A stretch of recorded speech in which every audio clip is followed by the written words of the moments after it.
Hi, just thought I'd share with you my views on this vintage film camera, PENTAX K1000. Now, this camera was made somewhere between 75 and 1980. There was loads of them made. They're a very popular camera. It's a really solid construction, all metal body, very simple to use, very basic controls. The shutter speeds you select on the dial around here, and the aperture settings obviously around the barrel of the lens. Now, it's an all mechanical camera. There's no electronics or anything. The only faint hints of any form of electronics is the light meter, which again is a very simple affair. It's like a sort of U shape as you look through the viewfinder, and there's a needle that wavers in between, and when you get the needle in between this kind of U, then basically the light meter settings exposure is correct. Now, I picked this particular one up, which is in very good condition, just the body alone, and paid £12 for it at a car boot sale here in the UK. And it's probably about the sort of price you'd pay in actual fact for one of these, somewhere between, you know, maybe £10–20. For £20 you could probably get one with a lens. To say this was just the body only. It's in very good condition. The light seals and everything are okay around it. I can't actually open the camera up because I've got a film inside that I'm running through. But you know, fantastic, solidly built cameras if you're thinking of getting into film photography as a student, or you just want to complement your digital kit or something. I would certainly recommend to look at this particular camera. Now, the main feature on this one for me is the lens, which is a very fast Takumar 1.2 lens. I'm not sure if you can actually see the details on there or not. Possibly not. Anyway, it's 1.2 lens, very fast. It's ideal for shooting in low light conditions.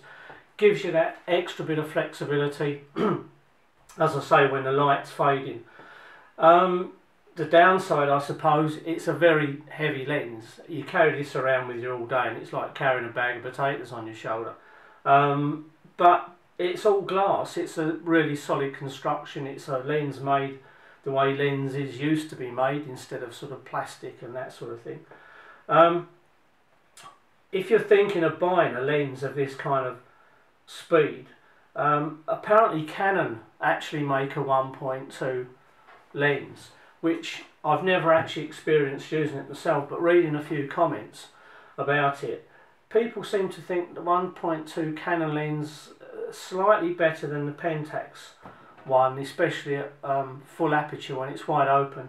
Apparently the Pentax lens can be slightly soft at the edges, whereas the Canon one, so people are saying, is slightly sharper. But you need to do your own research on that before you go out and spend obviously money on a lens of this type. That's pretty much really all it is. It's just to share my basic views on it. As I say, if you're thinking of going into film photography as a student, or as I say, you know, just another camera, it's certainly one to look at. There's loads of them out there at boot fairs and camera shops. They are really cheap, and value for money. It's absolutely superb. They're solidly built, very good, reliable cameras. There's not really much to go wrong with them. The only things to look for, obviously, things like the light seals. Make sure, if you're buying one, go through all the shutter speeds. Take the lens off the front if it's got one. Just look at the mirror flapping up and down when you go through the shutter speeds to make sure it obviously looks as though it's actually firing at those speeds.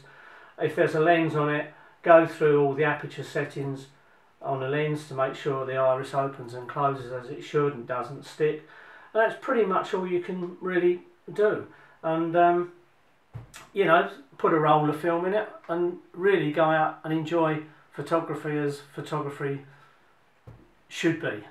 Thanks for watching. Hope this has been of any help to people that might be thinking of buying this sort of camera. Hopefully I'll post a few more in the future. Apologies if the sound on this is not very good. This is my first ever YouTube video. I'm actually recording it on a Nikon D5100, and I'm using the inbuilt mic. I do not have an extra mic, so it's something maybe if there's any comments about that I need to obviously sort that out for future. But anyway, hope you found this of some interest, and until next time, thanks.